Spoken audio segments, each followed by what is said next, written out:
6 महिने झालं मुख्यमंत्री युवा कार्यपरिषदेअंतर्गत काम करतात। त्या मुलांना आता रस्त्यावरती आणण्याची वेळ निर्माण झालेली आहे। त्यातल्या काही मुलांचं 12 तारीखपर्यंत झालं, काही काम संपलेलं आहे, काही 18 जणांचं तारखेला संपतंय, काही जणांचं 28 तारखेला संपतंय।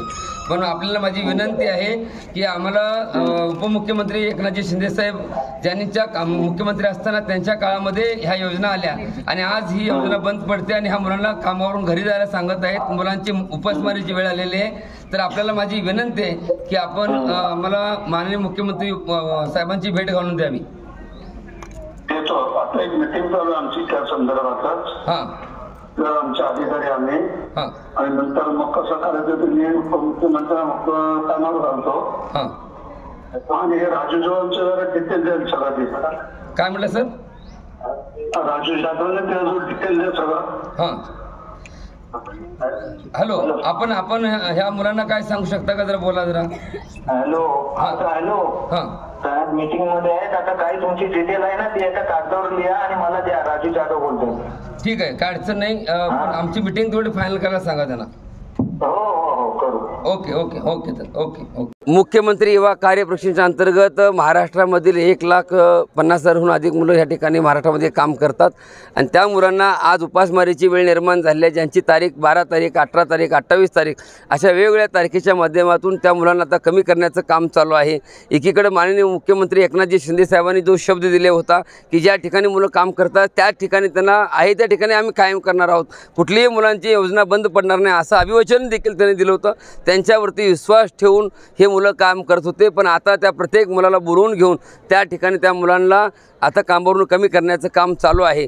ते कुठेतरी थांबायला पाहिजे। ह्या तरुण मुलांच्या हाताचा प्रश्न आहे, ज्यांचा भविष्याचा प्रश्न आहे, एक तळमळ त्यांच्या मनामध्ये निर्माण आहे। मुली देखील मोठ्या संख्येमध्ये त्या ठिकाणी सक्रिय आहेत। घरामधील लहान लहान मुलं घरामध्ये ठेवून ह्या ठिकाणी ह्या महामेळाव्यामध्ये उपस्थित आहेत। नांदेड असेल, जालना असेल, लातूर असेल, पूर्ण महाराष्ट्रातून 36 जिल्ह्यातून मुलं मोठ्या संख्येनं सांगलीमध्ये ह्या महामेळाव्यामध्ये उपस्थित झाले आहेत।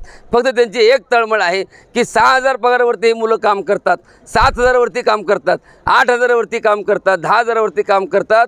तुमच्या घरामध्ये एखादी भांडी घासण्यासाठी एखादी माता असेल किंवा घराच्या बाहेर एखादा गार्डनमध्ये गवत कापणारा एखादा माळीदादा असेल तर त्यांना जो पगार 25-33 हजार रुपये आहे, त्यांच्यापेक्षाही आमची बेकार परिस्थिती आज आहे। 6,000 वरती आम्हाला पगार वाढू नका, आहे त्या पद्धतीमध्ये ठेवा आणि आम्हाला आहे त्या ठिकाणी मुदतवाढ करून द्या, अशा पद्धतीची भूमिका त्या ठिकाणी हे सर्व युवक मुलं ह्या ठिकाणी घेतलेले आहेत। आणि जर आमच्या मागण्या मान्य न झाल्यास ह्या ठिकाणावर आम्ही आता कलेक्टर ऑफिसला चालत जाणार आहोत आणि कलेक्टर साहेबांना आमची पुढची दिशा कशी असेल, जर आमचा विचार विनिमय नाही झाला तर आमची पुढील दिशा आत्ताच माननीय भरतशेठ घोगाले साहेब जे उपमुख्यमंत्री एकनाथजी शिंदे साहेबांच्या बंगल्यावरतीच आहेत, त्या ठिकाणी आम्ही त्यांच्याशी संपर्क चालू होता।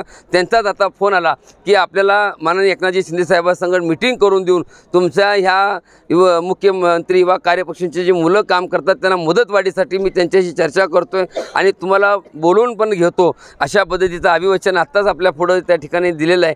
म्हणून आम्ही पुढली दिशा काय करायची पुन्हा त्यावरती विचार करून जर समजा सकारात्मक दृष्टीतून चर्चा झाली पाहिजे, न्याय मिळाला पाहिजे आणि आम्हाला आशा आहे की माननीय एकनाथजी शिंदे साहेब असतील, देवेंद्र फडणवीस साहेब असतील, अजित पवार साहेब असतील, काहीतरी मार्ग काढतील।